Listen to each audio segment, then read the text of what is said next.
Hello guys, আসসালামু আলাইকুম। কেমন আছেন সবাই? আশা করি সবাই খুব ভালো আছেন।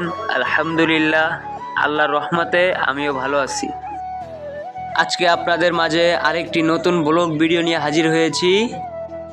আসলে আমি দুপুরে ভাত খাওয়ার পরে খানিকটা রেস্ট নিয়ে ক্রিকেট মাঠে চলে যাচ্ছি ক্রিকেট খেলার জন্য।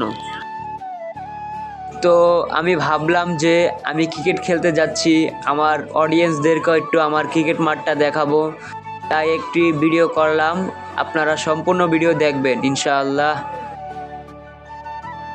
আজকের এই ভিডিওতে আপনারা দেখতে পারবেন আমি যেই মাঠে ক্রিকেট খেলি সেই মাঠে কিভাবে যাই, কোন পথ দিয়ে যাই, আর আপনারা দেখতে পারবেন আমাদের ক্রিকেট মাঠটা কেমন।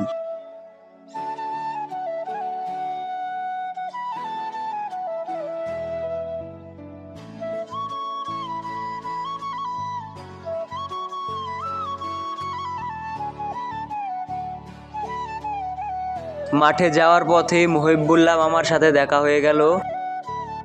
আমাদের এই ক্রিকেট মাঠে যেতে হলে মহিবুল্লাহ মামাদের বাড়ির পাশ দিয়ে যেতে হয়, তাই মামার সাথে দেখা হলো।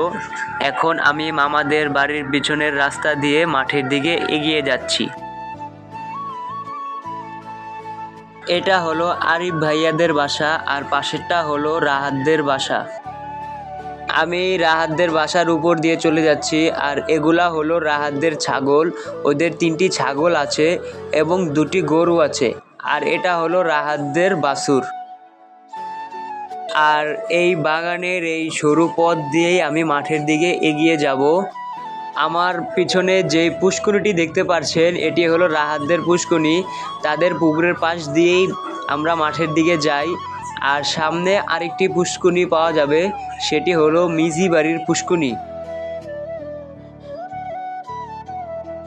এখন আমি প্রায় মাঠের কাছাকাছি চলে এসেছি, আর আমি মিজি বাড়ির পুষ্করিণীর পাড় দিয়ে হেঁটে মাঠের দিকে যাচ্ছি। গাইস, আপনারা দেখতেই পাচ্ছেন পুষ্করিণীর পাশে কত ঘন জঙ্গল। সো গাইস, আমি মাঠের প্রায় কাছাকাছি চলে এসেছি। আপনারা আমার এই পেজটিকে ফলো দিয়ে রাখেন এবং আমার এই ইউটিউব চ্যানেলটিকে সাবস্ক্রাইব করে রাখবেন। আর এই ভিডিওটি আপনাদের কাছে যদি ভালো লেগে থাকে তাহলে অবশ্যই লাইক, কমেন্ট এবং শেয়ার করবেন। আমাদের মাঠের পাশেই একটি খেজুর গাছ আছে। দেখতেই পাচ্ছেন খেজুর গাছটি দেখতে খুবই সুন্দর লাগে। আমরা মাঝে মাঝেই ঢিল মেরে এই খেজুর গাছ থেকে খেজুর পেড়ে খাই।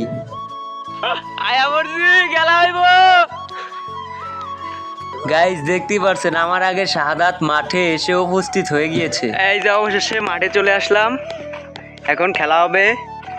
আমরা মাঠে 3-4 জন আছি, আরো লোক আসবে, আস্তে ধীরে খেলবো।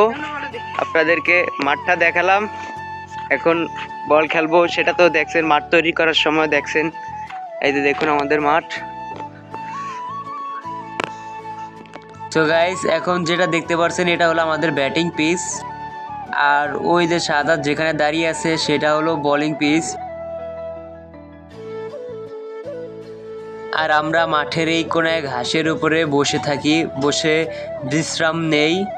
আর পিছনে এই যে জাল দিয়ে রেখেছি যাতে বল পিছনে গেলে আনতে আর কষ্ট না হয়। সো গাইস, আপনারা দেখলেন আমাদের খেলার মাঠ। আমরা এখানেই সবসময় বল খেলি।